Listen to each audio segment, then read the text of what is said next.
अस्सलाम वालेकुम। उम्मीद है आप लोग खैरियत से होंगे। कल की क्लास हमारी लाइव जो थी वो नहीं हो सकी थी, कुछ इंटरनेट इश्यूज की, डिस्कनेक्शंस की वजह से। तो ये क्लास अभी मैं रिकॉर्ड कर रहा हूँ ताकि रिकॉर्डेड सेशन आपको भेज दूँ और आप उसको जो है अच्छे तरीके से समझ लें और सीख लें। ये स्ट्रेटजी जो आज हम सीखेंगे ये one of the best scalping strategies है गोल्ड की। तो आज का जो लेक्चर होगा वो होगा गोल्ड स्कैल्पिंग स्ट्रेटजी 1 एंड 2। ये आज का लेक्चर है। और काफ़ी सारे स्टूडेंट्स और फ्रेंड्स हमें मैसेज में कहते हैं कि सर अब्दुलरहमान भाई, H1 और H4 पे आप सारे सेटअप सिखाते हैं, और H1 और H4 पे तो हमें महीने में या हफ्ते में एक एक दो दो तीन तीन सेटअप सिर्फ मिलते हैं, इससे ज़्यादा सेटअप ही नहीं मिलते। तो कोई ऐसी स्ट्रेटजी सिखाएं जो H1 की जगह M5 पे हो, M15 पे हो, जिस पे डेली बेसिस पे हमें ट्रेडिंग करने का मौका मिले, हम जो है कुछ ना कुछ अर्न करें, ट्रेड ज़्यादा मिले, सेटअप ज़्यादा मिले, और उसकी रिस्क टू रिवॉर्ड भी अच्छा हो और उसकी एक्यूरेसी भी अच्छी हो। तो उसमें से एक ये सेटअप है जो कि गोल्ड की स्कैल्पिंग स्ट्रेटजी है, जो M5 के ऊपर काम करते हैं। और इसमें आपको डेली बेसिस पे 4 5 6 7 सेटअप्स मिल जाएंगे इंशाल्लाह, और इसकी एक्यूरेसी भी मोर देन 50% है, बल्कि मोर देन 70% है। मैं मोर देन 50% इसलिए कहता हूँ क्योंकि मेरे हिसाब से जो स्ट्रेटजी 50% से अबव है वो एक प्रॉफिटेबल स्ट्रेटजी है। सिर्फ मनी मैनेजमेंट के साथ आप 50% एक्यूरेसी वाली स्ट्रेटजी से अच्छी खासी अर्निंग कर सकते हैं। और उसका रिस्क टू रिवॉर्ड 1:2 कम अज कम होना चाहिए, इससे कम नहीं होना चाहिए। तो इस स्ट्रेटजी का रिस्क टू रिवॉर्ड 1:3 1:4 तक है, लेकिन हम रिकमेंड करते हैं कि 1:2 ही टारगेट बनाया जाए। तो आज का टॉपिक है gold scalping strategy 1, gold scalping strategy 2। और इससे पिछले लेक्चर में हमने डिस्कस किया था कि डाइवर्जेंस क्या होती है और हिडन डाइवर्जेंस क्या होती है। रेगुलर डाइवर्जेंस और हिडन डाइवर्जेंस हमने पिछले लेक्चर में डिस्कस की थी, और उनको डिस्कस करने की वजह ही ये थी क्योंकि हमने इस लेक्चर में, गोल्ड स्कैल्पिंग स्ट्रेटजी वाले लेक्चर में, हिडन डाइवर्जेंस और रेगुलर डाइवर्जेंस के कॉन्सेप्ट को यूज करना है। इसीलिए इसका नाम gold scalping strategy 1 and gold scalping strategy 2 है, क्योंकि गोल्ड स्कैल्पिंग स्ट्रेटजी 1 में हम रेगुलर डाइवर्जेंस के कॉन्सेप्ट को यूज करेंगे, और गोल्ड स्कैल्पिंग स्ट्रेटजी 2 में हम हिडन डाइवर्जेंस के कॉन्सेप्ट को यूज करेंगे। चलें अब हम चलते हैं अपनी स्ट्रेटजी की जानिब। और स्ट्रेटजी का पहला हिस्सा ये है कि भाई गोल्ड का चार्ट होगा, सिर्फ गोल्ड के ऊपर ये ट्रेड करनी है। दूसरा ये है कि M5 का टाइम फ्रेम होगा, M5 के अलावा कोई टाइम फ्रेम नहीं होगा, सिर्फ M5 का टाइम फ्रेम होगा। तीसरा ये है इंडिकेटर। जिस तरह रेगुलर डाइवर्जेंस में, हिडन डाइवर्जेंस में हम RSI, रिलेटिव स्ट्रेंथ इंडेक्स के इंडिकेटर को यूज करते हैं, इस तरह गोल्ड स्कैल्पिंग स्ट्रेटजी में हम एक डिफरेंट इंडिकेटर यूज करेंगे जो कि एडवांस्ड RSI होती है, जिसका नाम है स्टोकेस्टिक RSI। स्टोकेस्टिक RSI का इंडिकेटर आप यहाँ पे STO लिखेंगे तो आपके पास सेकंड नंबर पे स्टोकेस्टिक RSI का इंडिकेटर आ जाएगा। इसको आपने ऐड कर लेना है, और इसको आपने इसकी डिफॉल्ट सेटिंग पे ऐड करना है। 14 की RSI की लेंथ होगी, 14 की ही स्टोकेस्टिक की लेंथ होगी। इसको हमने क्यों यूज करना है, सिंपल RSI को क्यों यूज नहीं कर सकते? क्योंकि सिंपल RSI बहुत अच्छी है लेकिन लैगिंग इंडिकेटर है, स्लो इंडिकेटर है। वो जब तक हमें ट्रेड की एंट्री देता है उस वक्त तक अक्सर का ट्रेड ऑलरेडी उस जगह मूव कर चुकी होती है जहां से आगे प्रॉफिट होना मुश्किल होता है। जबकि स्टोकेस्टिक RSI एक लीडिंग इंडिकेटर है, यह आपको बहुत जल्दी बता देता है मार्केट की डायरेक्शन चेंज होने वाली है। तो इस वजह से हम स्टोकेस्टिक RSI के इंडिकेटर को यूज करेंगे, क्योंकि हम स्कैल्पिंग कर रहे हैं, हमें अच्छा एंट्री पॉइंट चाहिए। स्कैल्पिंग उसी चीज को कहते हैं, fast trading, scalping day trading में उसी चीज को कहते हैं जिसमें आपको एंट्री अच्छी मिल जाए और उस अच्छी एंट्री की बुनियाद पे आप प्रॉफिट कमा लें। तो अच्छा, ये एक हो गया हमारा गोल्ड, दूसरा M5 का टाइम फ्रेम, तीसरा इंडिकेटर हमारा होगा स्टोकेस्टिक RSI का डिफॉल्ट सेटिंग के ऊपर। सबसे पहले गोल्ड स्कैल्पिंग स्ट्रेटजी 1 की बात करते हैं। हमने रेगुलर डाइवर्जेंस फाइंड करनी है, चाहे बुलिश हो चाहे बेरिश हो। तो हमने यहाँ पे देखा कि रेगुलर डाइवर्जेंस हमारे पास मौजूद है। रेगुलर डाइवर्जेंस क्लियर होनी चाहिए। डाइवर्जेंस मार्क करते वक्त आपने स्विंग्स की कैंडल्स को गौर करना है, विक्स को गौर नहीं करना। जबकि SLTP रखते वक्त आपने विक्स को भी शामिल करना है। तो आप यहाँ देख सकते हैं कि मार्केट की कैंडल्स की डायरेक्शन बाय बुलिश थी, जबकि मार्केट में आप क्लियरली देख सकते हैं कि यहाँ पे इसका पहला स्विंग खड़ा है RSI का, अगला स्विंग नीचे है, ये नीचे है, यहाँ पे इसका दूसरा स्विंग है। ठीक है। अच्छा, ये हमने डाइवर्जेंस मार्क कर लिया है। ठीक है। अब हम चलते हैं कि डाइवर्जेंस मार्क हो गई, इसके रूल्स क्या हैं। पहला रूल ये है कि डाइवर्जेंस में आरएसआई का पहला स्विंग जो है, आरएसआई का फर्स्ट स्विंग, वो 80 और 20 के लेवल के बाहर होना चाहिए। 80 और 20 के लेवल से क्या मुराद है? स्टोकेस्टिक आरएसआई के ओवरबॉट और ओवरसोल्ड लेवल्स 80 और 20 पे होते हैं। सिंपल आरएसआई के 70 और 30 पे होते थे, स्टोकेस्टिक के 80 और 20 पे होते हैं। तो डाइवर्जेंस के बाद जो आरएसआई में, स्टोकेस्टिक आरएसआई में पहला स्विंग है वो 80 और 20 के बाहर होना चाहिए। गोल्ड स्कैल्पिंग स्ट्रेटजी वन में, जिसमें हम रेगुलर डाइवर्जेंस का कॉन्सेप्ट यूज कर रहे हैं, पहला स्विंग 80-20 के बाहर होना चाहिए। दूसरा स्विंग 80-20 के बाहर भी हो सकता है, 80-20 के अंदर भी हो सकता है, कोई मसला नहीं है। पहला रूल क्या है कि भाई 80-20 के बाहर पहला स्विंग होना चाहिए। दूसरा रूल ये है कि भाई दूसरा स्विंग अगर तो 80-20 के बाहर है, ठीक है, अगर तो दूसरा स्विंग 80-20 के बाहर है, तो उसको 80-20 को टच करने का हम वेट करेंगे, या 80-20 के अंदर जाने का हम वेट करेंगे।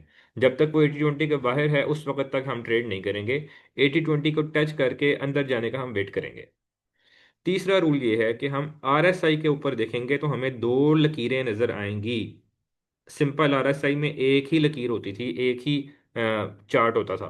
इसमें आपको दो डिफरेंट चार्ट्स नजर आ रहे हैं, एक ऑरेंज है एक ब्लू है। आप देख रहे हैं जब जब मार्केट का जो आरएसआई है ये बाय की जानिब जाता है तो ब्लू लाइन गोल्डन से, ऑरेंज से ऊपर होती है। जब जब सेल की जानिब आता है तो ऑरेंज लाइन ब्लू से ऊपर होती है। ठीक है। इसी तरीके से हमने क्या करना है, हमने अपनी ट्रेड का जो तीसरा रूल है वो ये रखा है कि भाई हमने आरएसआई में जब दूसरा स्विंग है तो ब्लू लाइन का वेट करना है कि ये ऑरेंज लाइन को क्रॉस ओवर करे। चाहे नीचे थी तो नीचे से ऊपर की जानिब क्रॉस ओवर करे, अगर ऊपर थी, बेयरिश डाइवर्जेंस थी, सेल की एंट्री लेनी थी, तो ब्लू लाइन ऑरेंज लाइन को ऊपर से नीचे की तरफ क्रॉस ओवर करे, इसको क्रॉस कर दे। और साथ साथ अगर यही ब्लू लाइन 80-20 के ऊपर थी, 80-20 के ओवरबॉट और ओवरसोल्ड लेवल के ऊपर थी, तो 80-20 को टच कर दे या उसके अंदर आ जाए।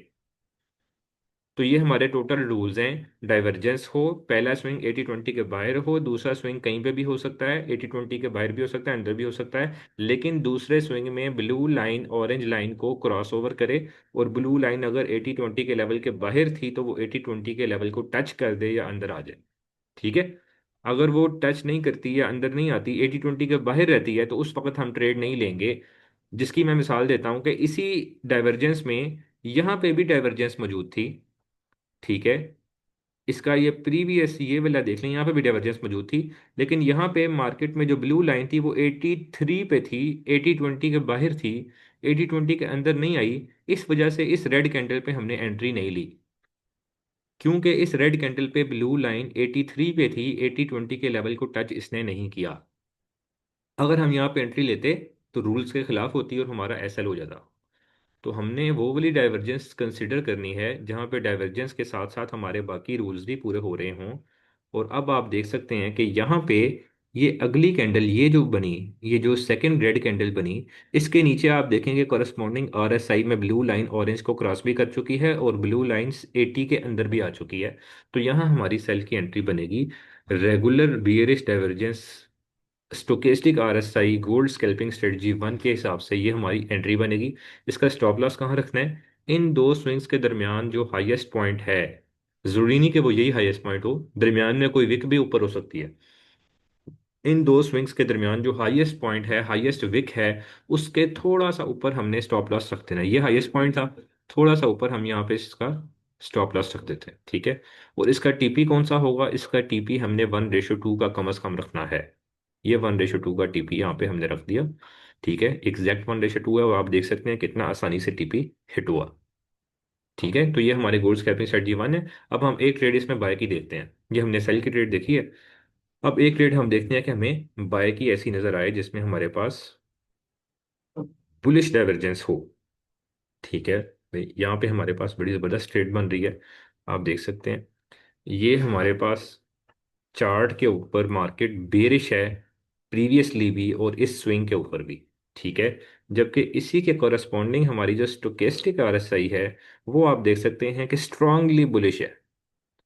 ठीक है, डाइवर्जेंस मार्क हो गई। नेक्स्ट स्टेप क्या है कि हमने रूल्स चेक करने हैं। पहला रूल है कि पहला स्विंग आरएसआई का 80-20 के बाहर हो, तो वो 80-20 के बाहर है।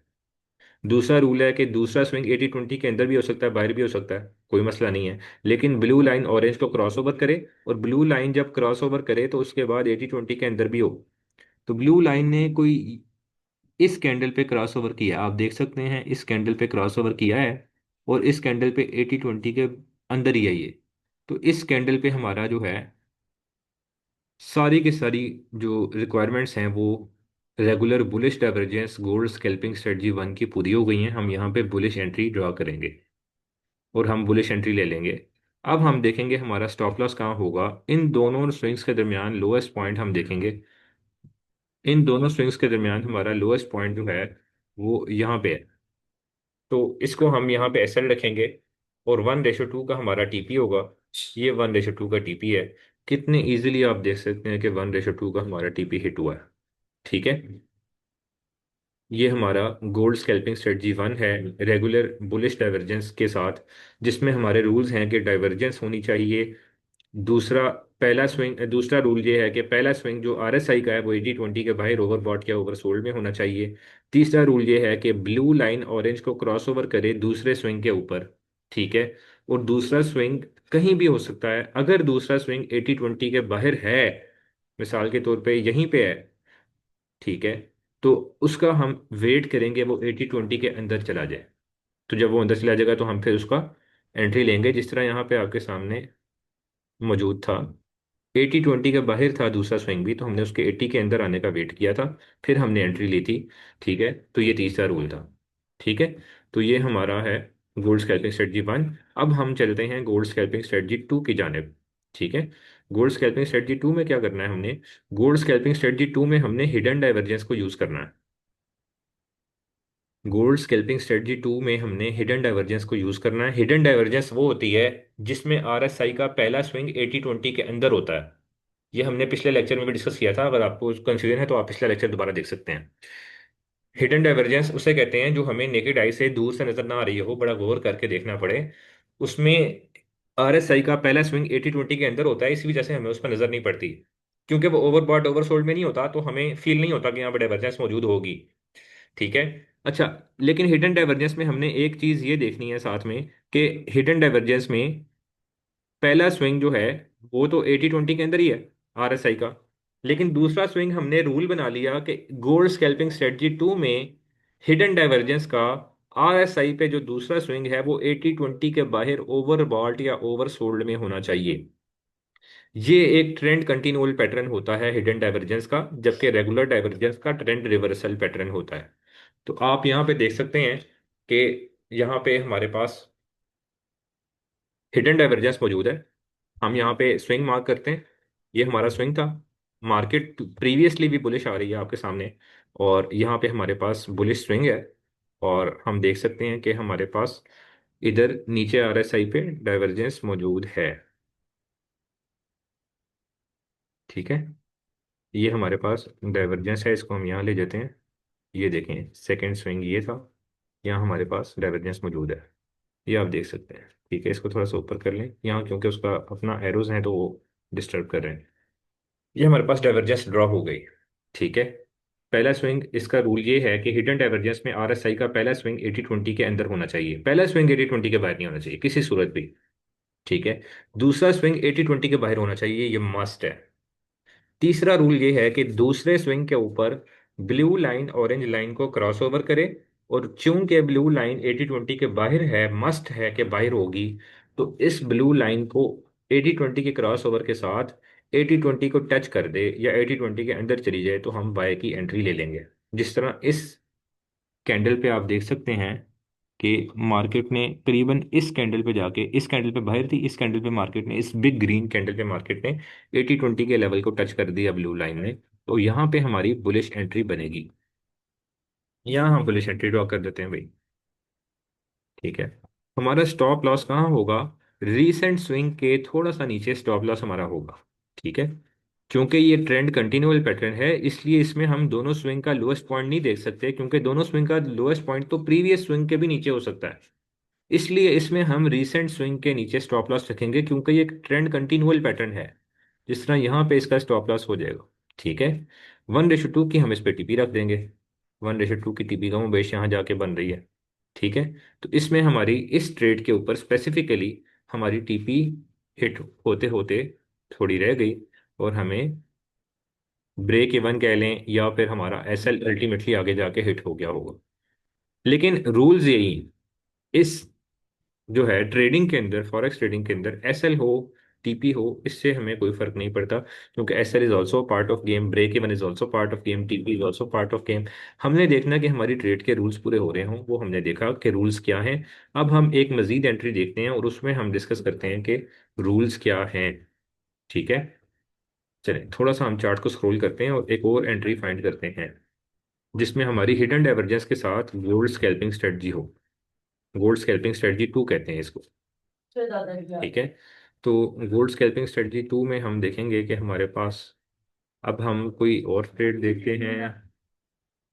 यहाँ पे आप देख सकते हैं कि हमारे पास मार्केट में, अच्छा नहीं, यहाँ पे हिडन डाइवर्जेंस मौजूद नहीं है, यहाँ पे हिडन डाइवर्जेंस मौजूद है। अच्छा, इधर हम हिडन डाइवर्जेंस मार्क कर लेते हैं। आप देख सकते हैं ये स्विंग है एक, इस स्विंग पे अगर आप देखेंगे तो हिडन डाइवर्जेंस मौजूद नहीं है क्योंकि ये भी बुलिश है। लेकिन अगले स्विंग पे आप देखेंगे तो यहाँ पे हिडन डाइवर्जेंस मौजूद है। मार्केट की डायरेक्शन प्रीवियसली भी बुलिश थी और यहाँ पे भी बुलिश है। ठीक है, जबकि आप देख सकते हैं कि हमारे पास जो आर एस आई है उसकी डायरेक्शन ऑपोजिट है।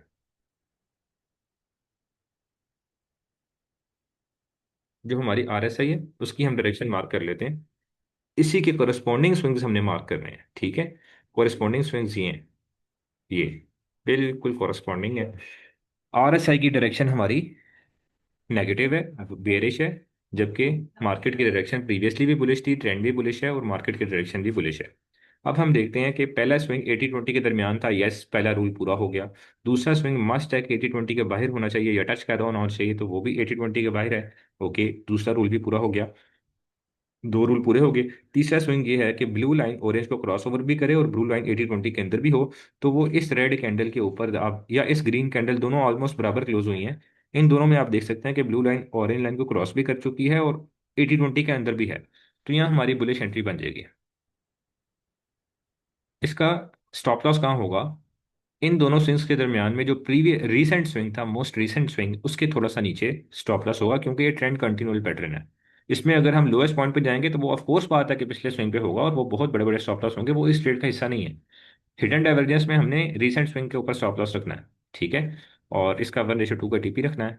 और ये 1:2 का इजिली 2.5 का भी हिट हुआ, हमने 1:2 का रखना है, तो आपके सामने इजिली हिट हुआ। ठीक है, तो रूल क्या आते हैं? डाइवर्जेंस मौजूद हो हिडन डाइवर्जेंस में, पहला स्विंग 80-20 के दरमियान हो, बाहर ना हो, दूसरा स्विंग 80-20 के बाहर हो, और ब्लू लाइन ऑरेंज लाइन को क्रॉस करने के साथ साथ 80-20 के अंदर आ चुकी हो, उस वक्त हम एंट्री ले लेंगे। तो हमने एंट्री ले ली।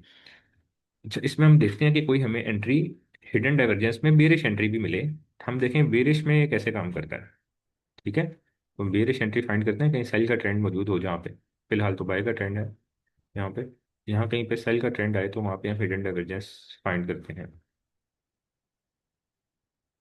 अच्छा, ये हिडन डाइवर्जेंस वाली जो स्कैल्पिंग स्ट्रेटजी है या हिडन डाइवर्जेंस बजाते खुद है, इसको मैं बहुत ज़्यादा पसंद करता हूँ, क्योंकि ये ट्रेंड कंटिन्यूअल होती है और ये बड़ी ज़बरदस्त ट्रेड देती है। एक ट्रेड आपकी रनिंग होती है और उसके साथ साथ आपको दूसरी ट्रेड भी मिल रही होती है, तो ये बहुत अच्छी चीज़ होती है हिडन डाइवर्जेंस। अच्छा, इसमें एक चीज़ का ख्याल करना जरूरी है कि हिडन डाइवर्जेंस में ट्रेंड जरूर हो। हिडन डाइवर्जेंस में ट्रेंड का होना बहुत ज़रूरी है। बगैर ट्रेंड के आप इसमें ट्रेड नहीं करेंगे। अगर मार्केट ट्रेंड में नहीं है, रेंज में मूव कर रही है, तो आपने हिडन डाइवर्जेंस में बिल्कुल भी ट्रेड नहीं लेनी। ठीक है, तो यहाँ पे आप देख सकते हैं बड़ी ज़बरदस्त डाइवर्जेंस मौजूद है मार्केट में। प्रीवियस जो स्विंग बनाए हैं, ये वाला स्विंग भी, ये वाला स्विंग भी, वो हाईएस्ट स्विंग से नीचे है, ये हमें शो कर रहा है कि सेल का ट्रेंड है। फिर ये वाला स्विंग भी शो कर रहा है कि सेल का ट्रेंड है, और यहाँ डाइवर्जेंस भी मौजूद नहीं है। ठीक है, लेकिन अगले स्विंग में डाइवर्जेंस मौजूद है हमारे पास, इस स्विंग में हमारे पास डाइवर्जेंस मौजूद है, ये आप देख सकते हैं। और इधर से अगर हम मार्क करें नीचे तो ये आर एस आई के ऊपर डाइवर्जेंस है, इसे कहते हैं हिडन डाइवर्जेंस। ठीक है, अब हम देखते हैं पहला स्विंग 80-20 के अंदर है, दूसरा स्विंग 80-20 के बाहर है। तीसरा रूल ये था कि हमारा जो ब्लू लाइन है वो ऑरेंज को क्रॉस ओवर भी करे और ब्लू लाइन 80-20 के अंदर भी हो। तो अगर हम इस रेड कैंडल पे देखें, ये जो ये छोटी रेड कैंडल है, तो यहाँ पे 80-20 के ब्लू लाइन बाहर भी है और ब्लू लाइन ऑरेंज को क्रॉस भी नहीं किया। लेकिन अगर हम इस बिग रेड कैंडल को देखें, मार्बूजा कैंडल को, तो ये हमें दिखा रही है कि ब्लू लाइन ऑलमोस्ट 50 के लेवल तक आ चुकी है और ब्लू लाइन है ऑरेंज को क्रॉस ओवर भी कर दिया हुआ है। तो यहाँ से हमारी सेल की एंट्री खुलेगी, ये आप देख सकते हैं। और इसका स्टॉप लॉस कहाँ होगा, रिसेंट स्विंग के थोड़ा सा ऊपर। ठीक है। टीपी 1:2 का होगा। ये 1:1.7 तक ऑलमोस्ट हिट हुआ है, 1:2 का यहाँ पे हिट नहीं हुआ। अगेन यही है कि हमारा इसमें कोई भी वो नहीं है, जिद नहीं है हमारी मार्केट से। ठीक है। जो लोग एसएल को ट्रेल करना जानते हैं, एसएल ब्रेक इवन करना जानते हैं, उनको पता है कि भाई जब मार्केट 1:1.5 से आगे चली जाती है तो हमने जो है एसएल को ब्रेक इवन कम से कम प्रॉफिट टेकिंग नहीं करनी, एसएल को ब्रेक इवन कर देना है। उनका उम्मीद है ब्रेक इवन ही हिट होगा, टीपी तो हिट नहीं होगा, आगे जाके एसएल हो जाएगा। ठीक है, लेकिन इसके ऊपर हमारे रूल्स पूरे हो रहे हैं, रूल्स हमारे टोटली पूरे हो रहे हैं इस ट्रेड के ऊपर, कोई इसमें किसी किस्म का इशू नहीं है। ठीक है। तो ये हमारी जो है गोल्ड स्कैल्पिंग स्ट्रेटजी 1 थी और गोल्ड स्कैल्पिंग स्ट्रेटजी 2 थी। इसके रूल्स हमने देख लिए और आप इसको प्रीवियस रिवाइंड करके भी देख सकते हैं। और किसी को डाइवर्जेंस के कॉन्सेप्ट में इशू है तो वो प्रीवियस वीडियो एक बार दोबारा देखे। तो आज के लेक्चर में इतना ही था, बहुत बहुत शुक्रिया। किसी के कोई क्वेश्चंस हो तो वो मुझे कांटेक्ट कर सकता है, मुझे मैसेज कर सकता है। और कोर्स का जो ग्रुप है उसमें भी कांटेक्ट कर सकता है, किसी मैसेज के रिप्लाई में कोई इशू नहीं है। Thank you. अल्लाह हाफिज़।